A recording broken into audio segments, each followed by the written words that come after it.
Assalamualaikum warahmatullahi wabarakatuh. Selamat berjumpa kembali teman-teman semuanya, bersama saya Syamsul Umar, praktisi pertanian di channel Maharaja Organik. Teman-teman semuanya, hari ini kembali saya menjumpai Anda dengan membahas bagaimana metode menanam cabai dengan tanpa olah lahan, tanpa menggunakan mulsa, tetapi tanaman cabai tetap bisa tumbuh maksimal. Pertama yang harus dilakukan adalah sebelum melakukan pindah tanam, maka terlebih dahulu periksalah pH tanahnya. pH tanah ini ketika misalnya terjadi asam, maka diperlukan pembenah tanah yang bisa meningkatkan pH tanah itu. Di antara bahan-bahan yang bisa digunakan adalah misalnya garam krosok, menggunakan zeolit, penambahan asam humat, dan dolomit jika ada persiapannya. Berapa banyak yang digunakan? Tentu kita harus mengukur. Jika misalnya terjadinya tanah itu pH-nya di angka 5, maka dalam setiap lubang tanam yang akan kita melakukan pemindahan bibit cabai nantinya, maka berikanlah kurang lebih 10 gram garam krosok, 1 sendok makan asam humat, 1 sendok makan zeolit, dan jika ada kandungan dolomitnya atau kapur pertaniannya, berikanlah 100 gram.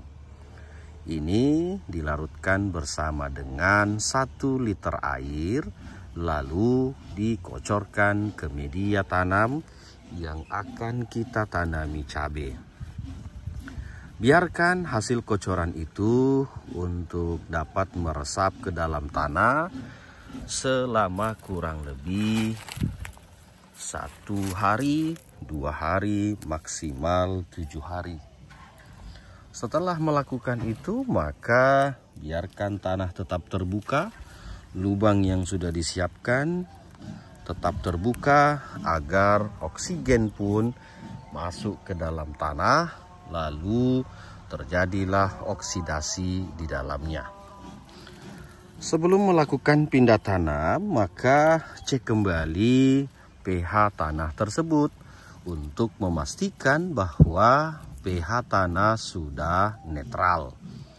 Nah, teman-teman boleh juga menambahkan pupuk pengocoran sebelum melakukan pindah tanam agar tanaman juga, khususnya cabai ini, tidak terjadi stres. Jadi lakukan pengocoran kembali pupuk baik yang organik ataupun yang sintetik agar tanaman cabainya pada saat dipindah tanam nanti tidak terjadi stres. Nah, begitu sudah melakukan pindah tanam, maka kelembabannya harus dijaga.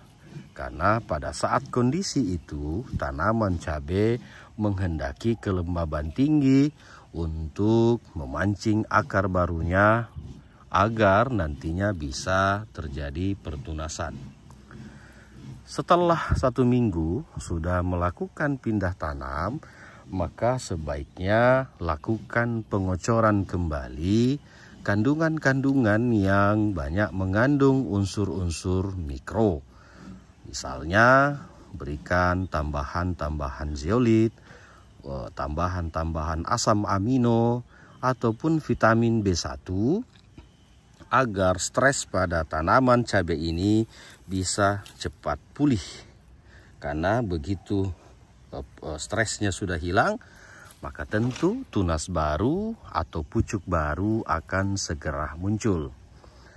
Setelah tanaman sudah mengeluarkan pucuk baru ataupun tunas baru, maka lakukan pemupukan dengan kandungan fosfat yang tinggi, kandungan nitrogen, dan kandungan kalium serta kalsium untuk menyeimbangkan pertumbuhan akar, pertumbuhan batang, dan ranting yang nantinya bisa bertumbuh lebih cepat. Interval pemupukan mesti kita lihat dari kondisi tanamannya. Nah, dalam melakukan pemupukan ini sebaiknya lakukan penambahan garam krosok. Garam krosok ini dosisnya 25 gram per 1 tangki atau 16 liter air. Nah, tujuannya garam ini untuk menjaga mineral-mineral di dalam tanah tetap tersedia sekaligus menjaga pH tanah kita. Adapun interval pemupukan itu sebaiknya di 15 hari sekali melakukan pengocoran unsur hara baik makro ataupun mikro. Jangan melulu hanya kandungan nitrogen, fosfat, dan kalium saja yang diberikan, tapi perhatikanlah unsur-unsur yang lain seperti kalsium, magnesium, sulfur, silika, zinc, boron, dan jenis-jenis hara-hara yang lain. Nah, teman-teman, jika Anda melakukan ini, menjaga terus pH tanah agar tetap netral, maka tentu penggunaan fungisida, bakterisida tidak diperlukan lagi. Kenapa demikian? Karena tentu bakteri patogen ataupun jamur patogen ini hanya bisa membelah sel pada kondisi tanaman atau kondisi tanah yang memang unsur haranya itu asam. Nah, tetapi ketika misalnya unsur haranya itu tersedia dan pH tanahnya itu tetap netral, maka tentu fungisida bakterisida ini tidak diperlukan. Mencegah serangan-serangan hama itu penting untuk dilakukan khususnya pada kutu kebul, tungau yang bisa membuat tanaman cabai kita keriting pada daunnya. Lakukan pencegahan, berikan kandungan-kandungan yang bisa mempertebal daun seperti misalnya unsur silika. Tetapi bila tidak memuaskan, maka tentu diperlukan unsur-unsur seperti insektisida diaplikasikan melalui metode semprot agar nantinya tungau ataupun kutu kebul ini tidak merusak pada daun tanaman kita. Jadi ini penting untuk diaplikasikan agar nantinya tanaman cabai kita bisa mengeluarkan bunga dan buah yang maksimal. Nah, pada saat cabai kita sudah mengeluarkan bunga, maka cukupilah kandungan-kandungan dari kalsium dan kaliumnya. Agar apa? Agar bunganya tidak rontok, agar buahnya tebal kulitnya, sehingga mampu menahan serangan-serangan dari kutu-kutuan ataupun lalat buah. Karena faktor yang dapat merusak tanaman buah tanaman cabai itu salah satunya adalah didahului oleh serangan lalat buah, sehingga nanti muncul juga penyakit antraks, sehingga nanti tanaman atau buah tanaman cabai kita itu tidak maksimal karena rusak pada buahnya.